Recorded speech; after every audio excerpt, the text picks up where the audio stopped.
இந்த உலகத்தில் நீங்கள் நல்லவர்னா 60 ஆண்டுகளாக ஏங்க ஓட்டு இப்படி போடுறீங்க? நீங்கள் எந்த நல்லவனங்க தேர்ந்தெடுத்தீங்க? 4 மணிக்கு தியானம்னா பிளெயினாக எந்த எதிர்பார்ப்பும் இல்லை. தியானம் பண்ணால் வீடு கட்டிடலாமா? தியானம் பண்ணால் நீ தியானம் பண்ணிக்கிட்டே வர்ற, நீ திடீர்னு வந்து பெரிய ஞானி ஆகணும், அப்புறம் ஏன் நீ வீடு கட்டணும்னு யோசிக்கிற? இந்த கதாபாத்திரம் நம்ம ஊரில் தான் வாழுது, இவர் நம்ம கூட தான் இருக்கிறாருன்னு எங்கள் வீட்டில் உள்ளவங்களே மறந்துடுவாங்கங்க என்ன. அப்போ நான் எப்படியாப்பட்ட அந்த அவங்களுக்கும் எனக்கு அந்த டிஸ்டன்ஸ் இருந்திருக்குன்னு பாருங்கள். உட்கார்றது மட்டும்தான் உன்னோட வேலை. என்கிட்ட கேள்வி கேட்டு ஆர்கியூமெண்ட் பண்ணி உன்னோட கால நேரத்தை நீ வீணடிச்சிக்காத. நீ வந்து எப்போ என்கிட்ட கான்வர்சேஷன் பேசணும்னா அதுக்கு பல நாள் ஆகும். நீ வளரணும். நீ ஆரம்ப ஸ்டேஜில் இருந்துக்கிட்டு சிவன்னா என்ன, பெருமாள்னா என்ன, நாராயணனா என்ன, நாதவேந்தனா என்ன வந்துட்டு போதுடா.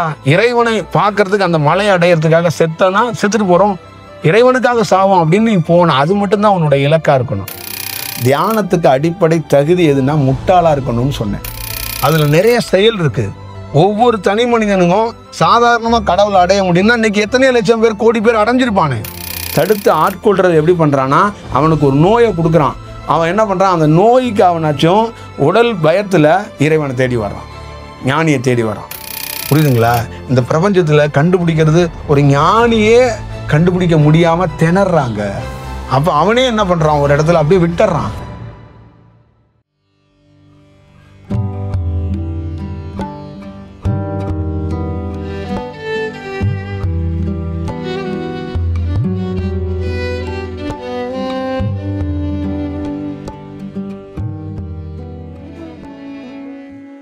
நீங்கள் யாருங்க நல்லவர் கெட்டவர்னு எப்படிங்க கண்டுபிடிக்க முடியும்? முதல்ல நீங்கள் நல்லவராக மாறுங்க. நீங்கள் வேற யாரோ ஒருத்தர் நல்லவர்னு உங்கள் சர்டிஃபிகேட்டை யாருங்க கேட்டாங்க? இந்த உலகத்தில் நீங்கள் நல்லவர்னா 60 ஆண்டுகளாக ஏங்க ஓட்டு இப்படி போடுறீங்க? நீங்கள் எந்த நல்லவனங்க தேர்ந்தெடுத்தீங்க?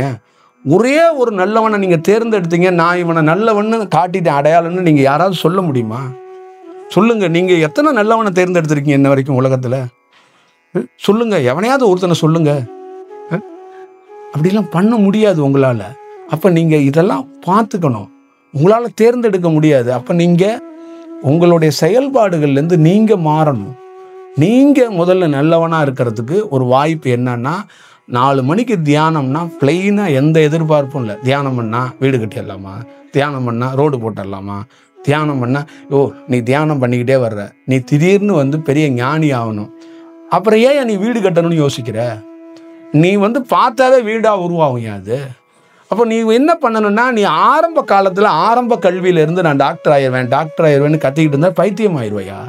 உனக்கு ஆரம்ப காலகட்டத்தில் தியானம் பண்ணுறது மட்டும்தான் உன்னோட வேலை. வேறு எந்த வேலையும் இருக்கக்கூடாது. புரியுதா? தியானம் உண்மையாக நீ பண்ணனா, தியானம் பண்ண விடாமல் உன்னை ஒருத்தன் தடுத்துக்கான்னு வச்சுக்க. எது தடுக்கும்? வறுமை தடுக்கும். அடுத்தது எது தடுக்கும்? உன் உடல் தடுக்கும். அடுத்தது எது தடுக்கும்? உன் சூழல் தடுக்கும். அதை எல்லாத்தையும் உன் உண்மையில் இந்த பிரபஞ்சம் உடைக்கும். உண்மையாக ஒருத்தன் தியானம் பண்ணுறவனை இவ்வளோ பேர் வம்படியாக மறிச்சுக்கிட்டே இருக்கிறாங்களேன்னு ஒரு நாள் என்னன்னா ஒருத்தனையாக விளக்கும். ஒரு லைட்டை ஆஃப் பண்ணி விட்டுரும். கடைசியில் நீ என்ன பண்ணுவ? உனக்கு தேவையான பாதை அது தானாக ரெடியாகும். நல்லா ஞாபகம் வச்சுக்கோங்க. என்னையெல்லாம் அப்படியே தூக்கிட்டு வந்து தங்கத்தில் தட்டில் உட்கார வச்சு நீங்கள் தியானம் பண்ணுங்கலாம் யாரும் சீராட்ட மாட்டாங்க. கிராமத்தில் எல்லா இடத்துலையும் உங்களுக்கு தெரியும். ஆனால் அத்தனை இடத்துக்குள்ளேயும் நம்ம தியானம் நடந்தது, தியானம் பண்ணினதுக்கு முக்கியமான காரணம், தியானம் உட்கார்றது மட்டும்தான் நம்மளோட வேலை. உட்கார்ந்தோம், அப்போ இறைவன் பார்த்துக்குவான், பிரபஞ்சம் பார்த்துக்குவோம் அப்படின்ட்டு உட்கார்ந்தோம். அவ்வளோதான். அப்போ அதுக்கு இடையூறு செய்கிறவனை ஒரு டயத்தில் என்ன ஆயிடுச்சுன்னா, நான் தான் சொல்லியிருக்கிறேன், இது ரொம்ப முக்கியமான வார்த்தைங்க, நல்லா ஞாபகம் வச்சுக்கோங்க. கிராமத்தில் என்னையே சுற்றி இருக்கிறவங்க எல்லாரும் மறந்துட்டாங்க. இப்படி ஒரு கதாபாத்திரம் அங்கே உட்காந்து கண்ணை மூடிட்டு தியானம் பண்ணுது. இந்த கதாபாத்திரம் நம்ம ஊரில் தான் வாழுது, இவர் நம்ம கூட தான் இருக்கிறாருன்னு எங்கள் வீட்டில் உள்ளவங்களே மறந்துடுவாங்கங்க என்ன. அப்போ நான் எப்படியாப்பட்ட அந்த அவங்களுக்கும் எனக்கு அந்த டிஸ்டன்ஸ் இருந்திருக்குன்னு பாருங்கள். ஒரு பெரிய ஆசிரமத்தில், குகைகளில், காடுகளில் இருந்து நான் வளர வேண்டிய ஒருத்தன் ஒரு இரைச்சல் நிறைந்த கிராமத்தில் வெறும் கற்பனையாக பேசக்கூடிய, மூட நம்பிக்கைக்கு பழக்க வழக்கத்திலையும் குலதெய்வத்துக்கு கிடா வெட்டுறதுல நம்பர் 1 இருக்கக்கூடிய ஒரு பேக் ட்ராப்பில் ஒருத்தன் ஒரு ஞானி தியானத்தை பண்ணி வளர்றதுங்கிறது சாத்தியமாக்க முடியுமா? இதை சாத்தியப்படுத்த முடியுமா? அப்போ சாத்தியப்படுத்துறதுக்கு அங்கே என்ன நடந்துச்சுன்னா, என்ன நான் நிஜமாக வச்சுக்கிட்டேன். நான் ஒன்று நம்புகிறேன், இந்த கண்ணை மூடிட்டு தியானம் பண்ணும்போது சமயத்துல கீழே இருந்து ஒரு ஆற்றல் மேலே போய் மூச்சு அப்படியே ஒரு இடத்துல நிப்பாட்டும் போது அப்படியே ஒரு பயம் வந்து அப்படியே மூச்சே நின்னுற மாதிரி ஆகி போய் தியானத்துல திக்குமுக்கு அடி ஓடிடுவோம். அப்போ இந்த மாதிரி ஒரு 2 டைம் 3 டைம் நான் வந்து பயந்துட்டேன். ஒருவேளை தியானம் பண்ணிக்கிட்டு இருக்கும்போது செத்து போயிடுவோமோ அப்படின்லாம் பயம் வந்துடுச்சு. அப்போ ஒரு டயத்துல என்ன பண்ணேன்னா, தியானத்திலே இறந்தாலும் பரவாயில்ல, அது இறைவனுக்கு தானே நம்ம தேடுறோம். அப்ப அதை பத்திலாம் யோசிக்க கூடாது, இந்த மூளையை பயன்படுத்தக்கூடாது, இறந்து போனாலும் பரவாயில்லன்ட்டு அப்படியே உட்காந்து. அடுத்தது அதுல இருந்து அந்த மாதிரி ஒரு சிம்டம்ஸே எனக்கு நடக்காம போயிடுச்சுங்க. அந்த மாதிரி இந்த இடையூறு, மூச்சுக்குள்ளேயே இருக்கிற இடையூறுகள் என் வாழ்க்கையில வராம போயிடுச்சு. அப்ப இந்த மூச்சு சம்பந்தமான எனக்கு இருக்கிற தொந்தரவுகள், எனக்கு இருந்த சின்ன சின்ன பயம், சின்ன சின்ன அச்சம், தியானத்தை பத்தி இருக்கிற குழப்பம், அது எல்லாத்தையும் களையப்பட்டுச்சு. அப்ப எனக்குள்ள வெளியில பேசுற புற செயல்கள், வெளியில பேசுற செயல்கள் இந்த யூடியூப்லயோ இல்லை மற்ற இடங்கள்லையோ கேட்கறதும் என் தியானமும் சம்மந்தம் இல்லாம இருக்கும். இவ்வளோ கிளாரிட்டியா இவங்கெல்லாம் வித்தியாசமா சொல்றாங்க, என் வாழ்க்கையில நடக்கிற தியானம் வேற மாதிரி இருக்கு அப்படின்னு யோசிச்சுட்டு நான் அதை விட்டுருவேன். விட்டுட்டு தியானம் பண்ண வரும்போது பிளெயினா, அதை நான் அங்கே மனித மூளையை யோசிச்சுட்டு தியானம் பண்ணும்போது எதையுமே இல்லாமல் பிளெயினா உட்காருவேன். அப்போ எனக்குள்ளேருந்து அது என்னன்னா, அந்த தியானம், அந்த உண்மைத்தன்மையை, நீ இந்த உட்கார்றது மட்டும்தான் உன்னோட வேலை. நீ புற சூழல்களில் இருக்கிறத அதை வந்து என்கிட்ட கேள்வி கேட்டு ஆர்கியூமெண்ட் பண்ணி உன்னோட கால நேரத்தை நீ வீணடிச்சுக்காத. நீ வந்து எப்போ என்கிட்ட கான்வர்சேஷன் பேசணும்னா அதுக்கு பல நாள் ஆகும். நீ வளரணும். நீ ஆரம்ப ஸ்டேஜில் இருந்துக்கிட்டு சிவன்னா என்ன, பெருமாள்னா என்ன, நாராயணன்னா என்ன, நாதவேந்துனா என்ன, குண்டலுன்னா என்ன, நெற்றிக்கன்னா என்ன, சக்கரன்னா என்ன, நரம்புனா என்ன, அது என்ன, இது என்ன, தயிர் என்ன, வெங்காயம், அதெல்லாம் கேட்கக்கூடாது. நீ ஆரம்ப நிலையில் இருக்கிற, ஆரம்ப நிலையிலிருந்து உன்னை வளர்க்கறதுக்கு நான் யாருன்னே உனக்கு தெரியாது. ஒரு உயர்ந்த சக்தி வந்து உன்னை வளர்க்க வருது. அப்போ நீ வளர்க்க வரும்போது நீங்கள் நல்லா வளர்ப்பீங்களா? என்னை தூக்கி வளர்ப்பீங்களா? என்னை குஞ்சு வளர்ப்பீங்களா? என்னை குஞ்சு வளர்ப்பீங்களா? இப்படியெல்லாம் கேட்டுட்டு இருப்போமா பிரபஞ்சத்துக்கிட்ட? அப்போ அந்த உயர்ந்த செயல், உயர்ந்த ஞானிகள் அந்த செயல் வடிவத்தில் நீ தியானத்தில் உட்கார்றது மட்டும் உன்னோட வேலையாக இருக்கணும். தியானம் எப்படி நடக்குது, தியானத்தில் நீ எப்படி வளர்றங்கிறதெல்லாம் ஆரம்பத்தில் கண்டுபிடிக்க முடியாது, கண்டுபிடிக்கணும்னு நினைக்காது. ஏன்னா உடல் என்பது பருவ மாற்றம் அடையிறதுக்கு பல ஆண்டுகள் ஆகும். இந்த உடல் ரொம்ப பூ போன்றது. இந்த உடலை டெவலப் பண்ணுறது அவ்வளோ சாமானிய காரியம் கிடையாது. ஒரு மருத்துவர் சவால், MBBS MD மருத்துவர் இந்த உடலை பற்றி கண்டுபிடிக்க முடியாது. தியானத்தில் அப்படி ஒரு உயர்ந்த நிலையை நான் மருத்துவராக நான் எட்டுனேன்னு எந்த மருத்துவரும் கிட்ட வரல.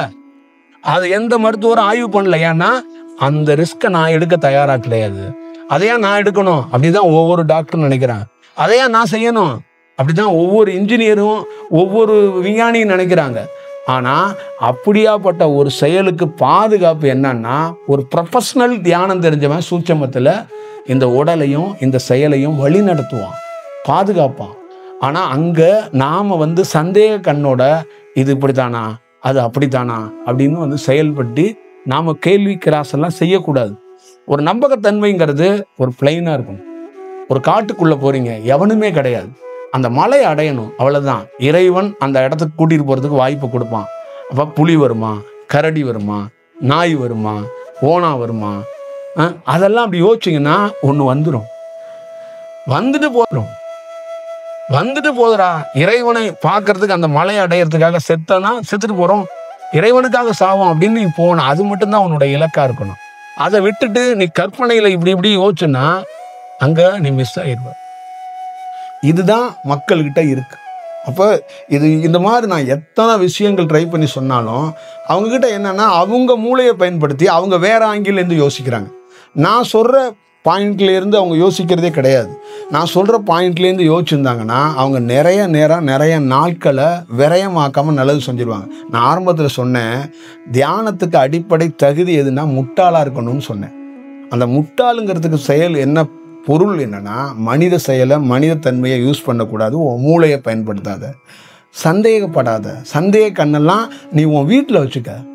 கடவுளை சந்தேகப்படுற அளவுக்கு நீ ஒன்றும் கிடையாது, ஒன்றுமே கிடையாது. கடவுள் இல்லைன்னு சொன்ன எவனாவது தேர்னானா? கடவுள் இருக்குன்னு சொன்னவன் எவனாவது தேர்னானா? எவனுக்கு என்னங்க தெரியும்? கடவுள் இல்லைன்னு சொன்னவன் அவனுடைய வாழ்க்கையில கண்டமாய் செத்து போனாங்க. கடவுள் இருக்குன்னு சொல்லி கத்திட்டு கிடக்கிறான் பாருங்க மேடைகள், அவனும் கண்டமாய் தாங்க செத்து போனான். ஆனா ஞானியா இருக்கிறவன் அது அப்படி இல்லைங்க. அவன் வேற பரிணாமத்துக்குள்ள வேற வளர்ச்சியை, வேற ஒரு செயல் வடிவத்தை கண்டான். புரியுதுங்களா? அப்ப நீங்க கடவுளை போய் ஒரு கோர்ட்ல வக்கீல் மாதிரி நீ வாதாடி கடவுள் இருக்கிறாருங்க அப்படின்னு ப்ரூவ் எல்லாம் பண்ண முடியாது. அதை ஏன் ப்ரூவ் பண்ணணும்? அது உணரணும். அது நிறைய ப்ராசஸ் இருக்கு, அதுல நிறைய செயல் இருக்கு. ஒவ்வொரு தனி மனிதனுக்கும் சாதாரணமா கடவுளை அடைய முடியும்னா இன்னைக்கு எத்தனை லட்சம் பேர், கோடி பேர் அடைஞ்சிருப்பானே. அதுக்குள்ள அவ்வளவு பெரிய ப்ராசஸ் இருக்கு, அவ்வளவு பெரிய வலிமை இருக்கு. அப்ப அதுக்குள்ள அந்த வலிமையும் அந்த தைரியமும் உனக்கு எப்படி கொடுக்கும்னா, நீ கொஞ்சம் கொஞ்சமா உள்ள போகும்போது உனக்கே தெரியும், ஆகா சேஞ்ச் இருக்குடா, ஆகா மாற்றம் இருக்குடா, இது வெறும் தியானம் கிடையாதுடா, இது உள்ளுக்குள்ள ஒண்ணு இருக்குடா கண்டிப்பா அப்படிங்கிறத ஒன்னாலேயே அதுக்கு தெரியும். அப்ப நீ அதுக்கு ஒரு வாய்ப்பு அளிச்சு அதை நீ காத்திருக்கணும். இதுதான் இதுக்குள்ள செயலா இருந்து ஒரு ஞானியா மலர முடியும். அப்பதான் ஒரு ஞானியா வர்றதுக்கான ஒரு வாய்ப்பு இருக்கும். இல்லைன்னா ஒரு ஞானியோட நீ பயணிக்கிறதுக்காச்சும் ஒரு வாய்ப்பை பெற முடியும். புரியுதுங்களா? இவ்வளவுதான் விஷயம். நீங்க இந்த உலகம் முழுக்க எத்தனை ஆண்டுகள் வேணாலும் ஆகட்டும், நீ எத்தனை திருப்பதிக்கு போ, எத்தனை திருவண்ணாமலைக்கு போ, உன் மனித மூளையை எடுத்துட்டு போய் கடவுளையும் பார்க்க முடியாது, கடவுளையும் அடைய முடியாது. நீ எவன் பார்த்தான் சொல்லுங்க? இந்த தமிழ்நாட்டில், இந்தியாவில் சுப்ரீம் பெரிய பெரிய கோடீஸ்வரன் சொல்ற அத்தனை பேரும் 1000 கோடி 500 கோடி சம்பாதிச்சவன்லாம், திருப்பதியில் கொண்டு போய் 10 கோடி 20 கோடி காசு வச்சவன்லாம் என்னைக்காவது ஒரு நாள் அந்த உருவத்தோட ஒரு கனவுல நாராயணனை பார்த்துருப்பானா? நாராயணன்னா என்னன்னு அவனுக்குலாம் தெரியவே தெரியாதுங்க. அந்த நாராயணனோட ஸ்கேல் என்னன்னு கூட எப்படின்னே தெரியாதுங்க. ஆனா பார்க்கவே முடியாதுங்க. இவங்க பார்க்குற நாராயணன் வேறங்க, அந்த நாராயணன்லாம் கிடையாது. இவங்க பார்க்குற சிவன் அந்த சிவன்லாம் இல்லை. இவங்கெல்லாம் ஒரு சிவனை கற்பனை பண்ணிக்கிட்டு அந்த கற்பனையில ஒரு சிவன் வர்றாரு, எனக்கு காட்சி கொடுக்குறாரு, பார்க்குறாருன்னு கற்பனை சிவனை அரங்கேற்றிட்டு இருக்காங்க. பார்க்க முடியாதுங்க. அங்கதான் அவன் சொல்றான், மனித மூளையை வைத்து கொண்டு உன்னால எதுவும் செய்ய முடியாது. ஒருவேளை அவன் பல நாள் பல பேருக்கு காட்சி கொடுக்கறதோ, பல பேரை திருத்துறதோ, பல பேரை நல்வழிப்படுத்துறதோ, அவன் என்ன சொல்றான்னா, அவனை தடுத்து ஆட்கொண்டு ஒரு வேலை செய்யறான். அவனை தடுத்து ஆட்கொள்றான். அவனை தடுத்து ஆட்கொண்டு அவனை இப்படியே விட்டா அவன் கெட்டு போயிடுவான், இப்படியே விட்டா வேற பாதையில போயிடுவான். அப்ப அவனுக்கு என்ன பண்றான்னா, சில பேருக்கு தடுத்து ஆட்கொள்றது எப்படி பண்றான்னா, அவனுக்கு ஒரு நோயை கொடுக்குறான். அவன் என்ன பண்றான், அந்த நோய்க்கு அவனாச்சும் உடல் பயத்துல இறைவனை தேடி வர்றான், ஞானியை தேடி வர்றான். அவனுக்கு பெரிய கடனை கொடுக்குறான், ஒன்று சாகணும் இல்லைன்னா இறைவனை தேடி போகணும், இதில் வர்றான். அவனுக்கு பெரிய பெரிய டாஸ்கை கொடுக்குறான், கமிட்மெண்ட்டை கொடுக்குறான். வாழ்க்கையில் ஒன்றுமே இல்லைடா, அடைந்தா இறைவன், இல்லைன்னா வேற வழி இல்லைன்னா அப்போதாங்க வர்றான். அவன் எல்லாம் இருக்கிறவன், எவனாவது ஒருத்தன் இந்தியாவில் எல்லாம் இருக்கிறவன் 100ல் ஒருத்தன் தாங்க இறைவனையோ இல்லை ஞானியோ உணர்றதுக்கு தேடி வருவான். பாக்கி எவனுமே வரமாட்டாங்க. அவனில் என்ன பண்ணணும்னா, ஒரு அடி அடிச்சு இறைவன் அவனுங்களை பீஸை பிடுங்குவார், அப்பதான் வருவான். அதுதான் தடுத்து ஆட்கொள்றது. தடுத்து ஆட்கொள்றதுல பல விதம் இருக்கு, பல செயல்கள் இருக்கு, பல வடிவங்கள் இருக்கு. அதெல்லாம் நீங்க உணர்ந்தா நிச்சயமா ஒரு பெரிய விஷயத்தை வாய்ப்பை உருவாக்க முடியும். இதுதான் நம்ம பேசுறது முக்கியமான விஷயம். என்னன்னா, ஒவ்வொரு தனி மனிதனுக்கும் ஒரு நல்வாய்ப்பு அமையப்படணும். ஒரு மனிதன் என்பவன் மேன்மை அடையணும். அவன் மனிதனுக்குள்ளேயே ஒரு இறை சக்தி இருக்கு. அதை தெரிஞ்சுக்கணும்னா அந்த மனிதத்தன்மை அகல அகல அகல இறைத்தன்மை உள்ள ஊடுருவும். அப்ப மனிதத்தன்மை அகண்டா மட்டும்தான் இறைத்தன்மையை செயல்படுத்த முடியும். இப்ப எத்தனையோ மனிதர்கள் என்னை சந்திக்க வர்றாங்க. இவங்கெல்லாம் என்னோட நண்பர்களா, ஃப்ரெண்ட்ஸா, யாரு இவங்கெல்லாம் நான் சொல்ல முடியும்? இவங்களோட எனக்கு பெரிய தொடர்பே இல்லை. ஆனா உடல் இல்லாத எத்தனையோ பேர் ஒளியாக, எத்தனையோ ஆற்றலை, எத்தனையோ சக்திகளாக இருக்கிறவங்க பல்வேறுபட்ட மெசேஜ்களும் பல்வேறுபட்ட விஷயங்களையும் அவங்களை நாங்கள் தொடர்பு கொள்றோம். அது என்ன தொடர்பு கொள்றது? இந்த மாதிரி சந்திப்புகள் ஏகப்பட்ட நாட்கள் நிகழ்கிறது. அப்ப இது எப்படி நிகழ்கிறது? அந்த மனிதத்தன்மை அகற்றப்பட்டதுனால தானே இந்த இறைத்தன்மை, இறை காட்சிகள், ஒரு சந்திப்பு நிகழுது. ஒரு மனிதன், ஒரு தலைவர், இந்த நாட்டு தலைவர், அந்த நாட்டு தலைவர் சந்திக்கிறாங்க. அதே மாதிரிதாங்க என்ன மாதிரி ஆளை எப்பயோ 300 ஆண்டுகளுக்கு முன்னாடி சமாதி ஆனவன் ஒருத்தர் சூட்சமத்துல வர்றாங்க, ஒரு செயலை, ஒரு மெசேஜ் கொடுத்துட்டு போறாங்க. இதை நீங்க இதை நீங்க பேசணும், மக்கள்கிட்ட கொடுக்கணும் அப்படின்னு கொடுக்குறான். எந்த அடிப்படையில் கொடுக்குறான்? 20 ஆண்டுகளுக்கு முன்னாடி நான் மனிதனா இருந்தப்ப கொடுத்துருக்கலாமே, கொடுக்கலையே. இது தினந்தோறும் இந்த மாதிரி ஞானிகளோட சந்திப்புகள் எப்படி நிகழும்? அப்ப அதுதான் இறை செயல். அப்ப மனித செயல்லிருந்து விடுபட இறை செயல் வரும். அப்ப மனித செயல்லிருந்து விடுபடணும்னா இறைவனை தேடும் போதும் ஞானியை தேடும் போதும் மூளையை யூஸ் பண்ணக்கூடாது. அப்ப அடிப்படையா ஒரு முட்டாள் மாதிரி அப்படியே ஒன்றும் அறியாதவன் மாதிரி அங்க உட்கார்ந்து இருக்கும் போது தான் இறைத்தன்மையை உணர முடியும்.